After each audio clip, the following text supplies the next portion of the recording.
Hello, everyone.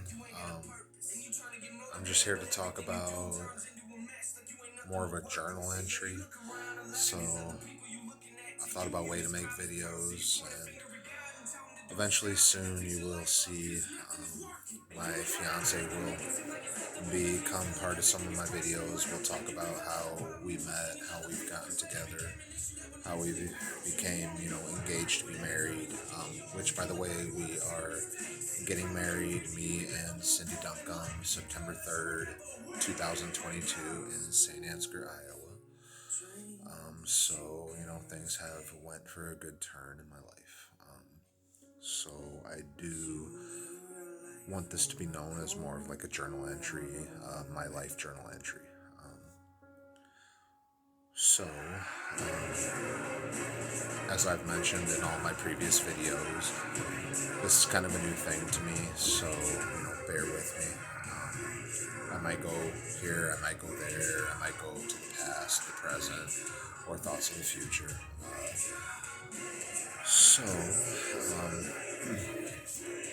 So, just to mention some things. Life is definitely a journey.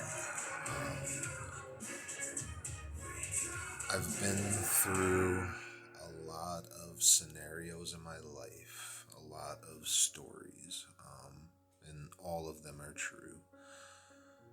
Um, I'll touch a little bit on martial arts. So, when I was about 5 or 6 years old, my father took me under his wing. He was a an army veteran in Vietnam. He served a very long tour. His last station was in Nuremberg, Germany. Um, so growing up, I had a father who was very big on, hand-to-hand combat, weapons training, arms, knives. I mean, you name it.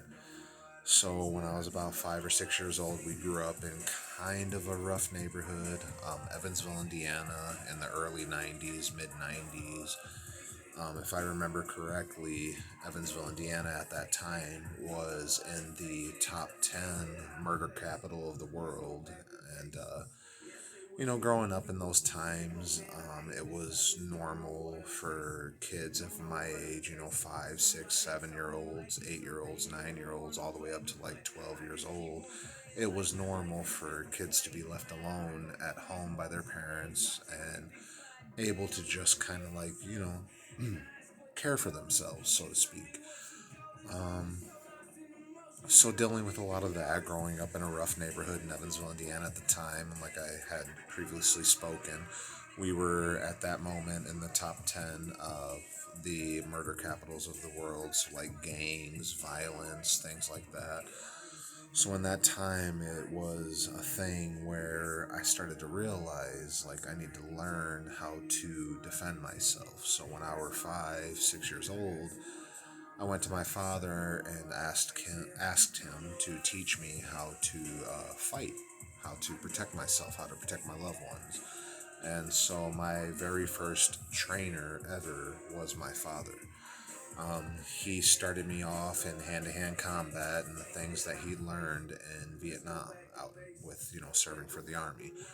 So first, he taught me how to use and how to disarm knives, guns, things like that. So by the time that I was near the end of 6 or becoming into 7 years old, things like that, I was already at a gun range firing a 22 handgun.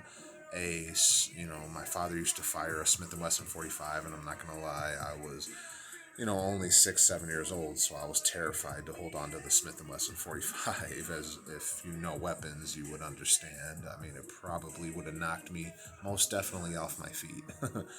My father was a big bodybuilder at the time, so I mean, you can only imagine what a short barrel Smith and Wesson 45 would do.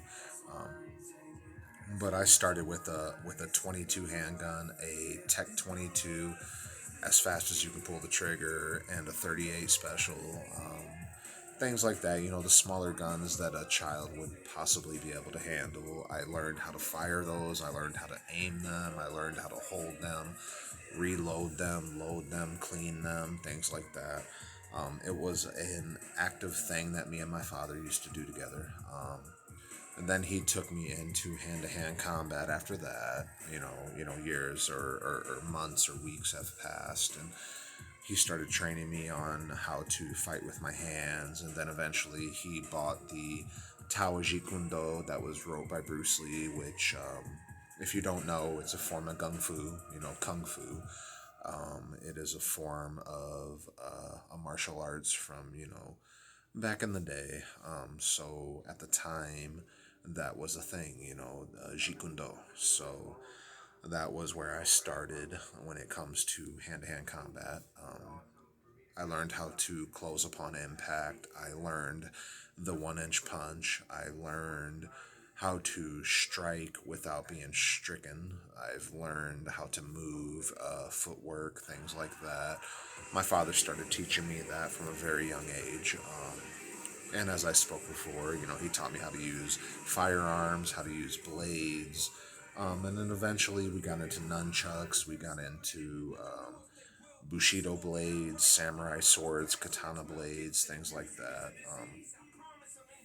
Not a lot of people know this about me. I kind of kept it quite irrelevant when I would speak about things like this. It wasn't something that was a main topic. So growing up, I was a very quiet individual. I was a very silent boy or kid or teenager.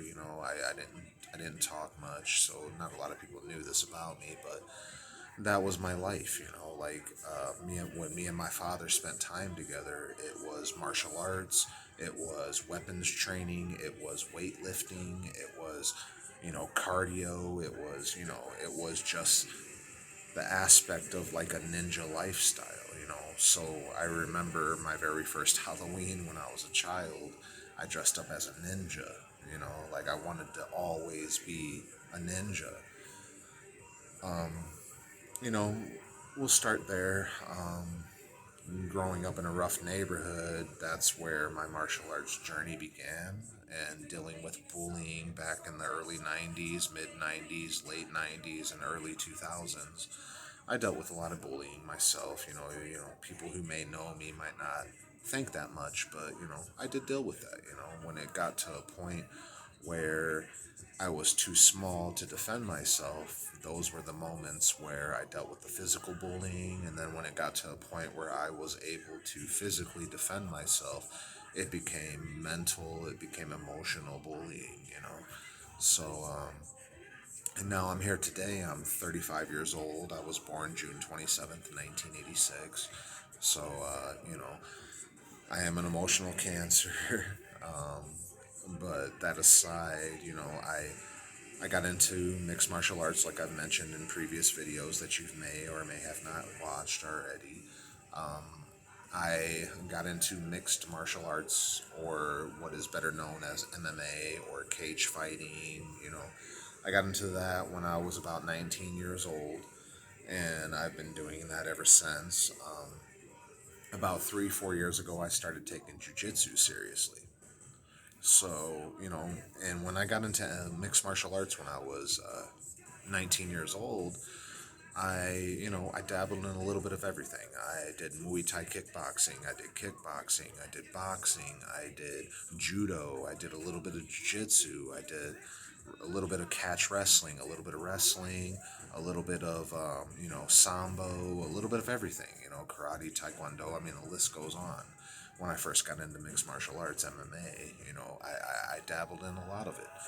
And about 3, 4 years ago, I finally decided to take jiu-jitsu seriously because my stand-up had gotten to a point where I started to realize that I no longer need to focus on my stand-up. I need to start working on my ground game where, well, what happens when I throw a strike but somebody catches it or somebody dodges it, or just in general, it ends up on the ground because, I failed to submit my due of the strike that I performed.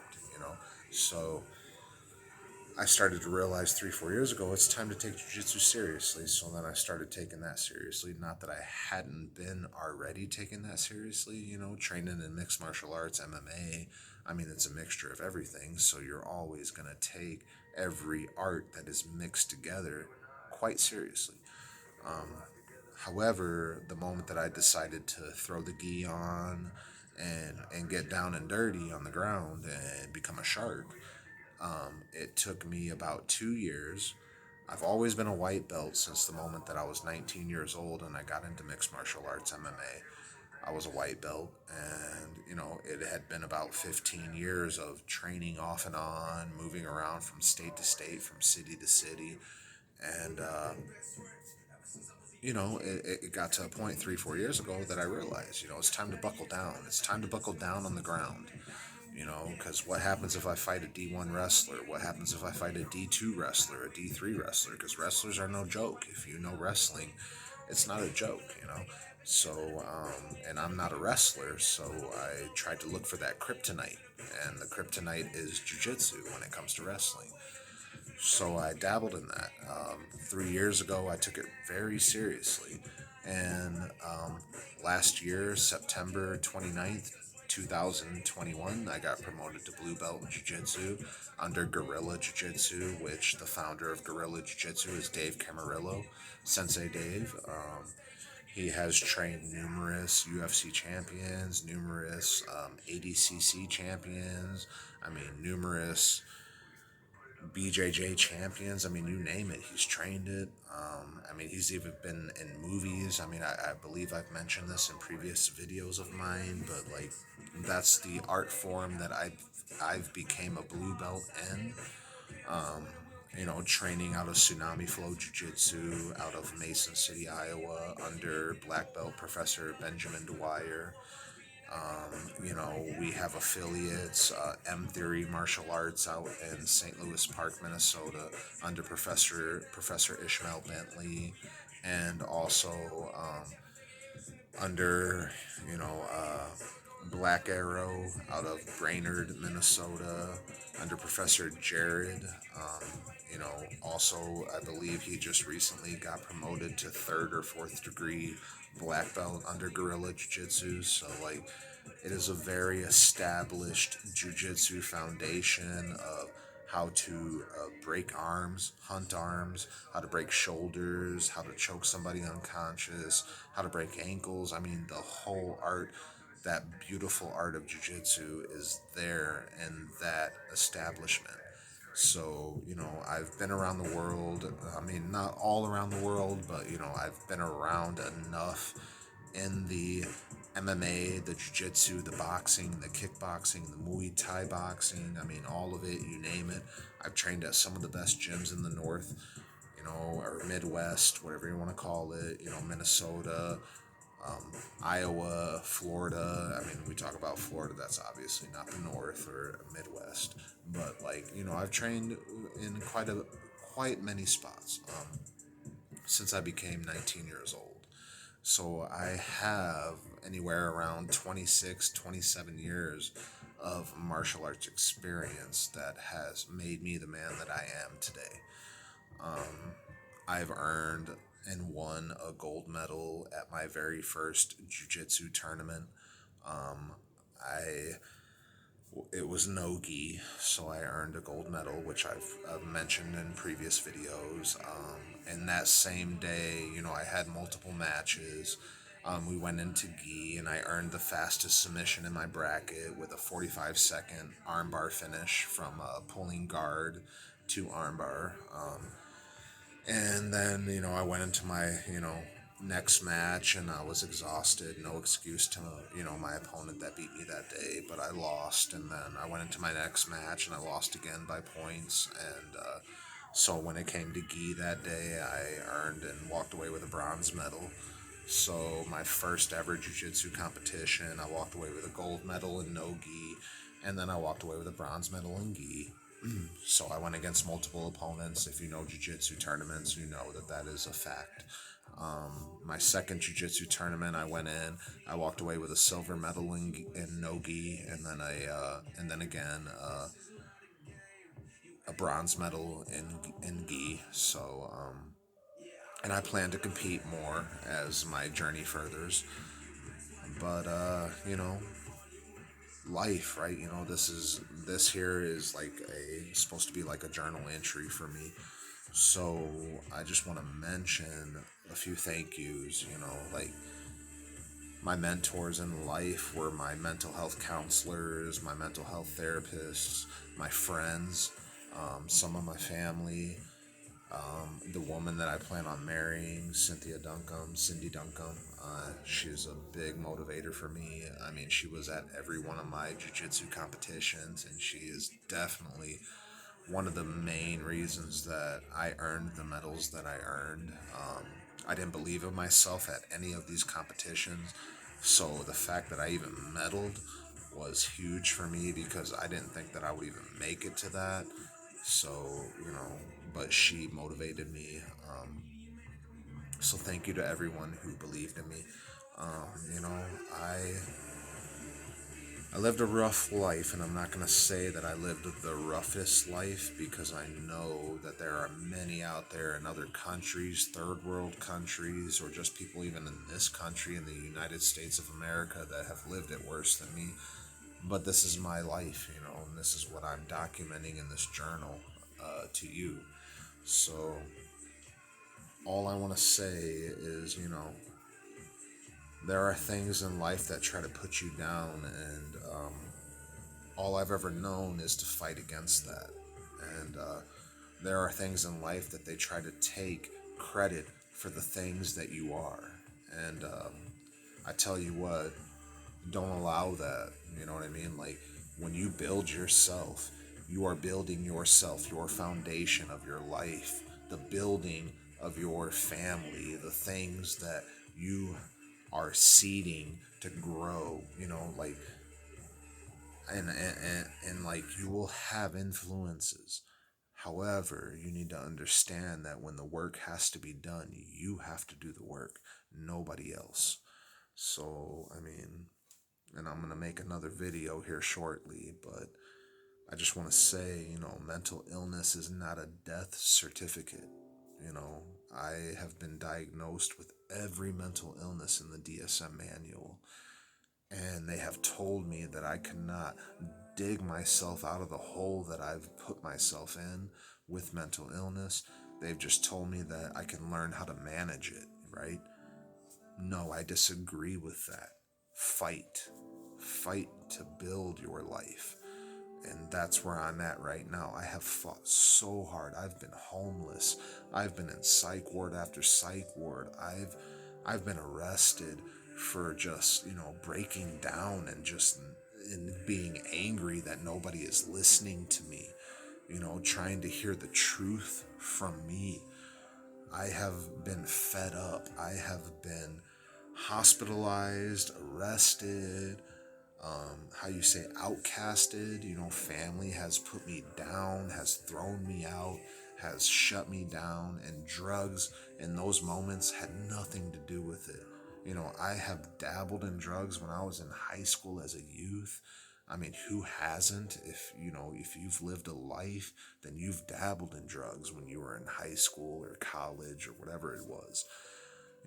So, like, life is something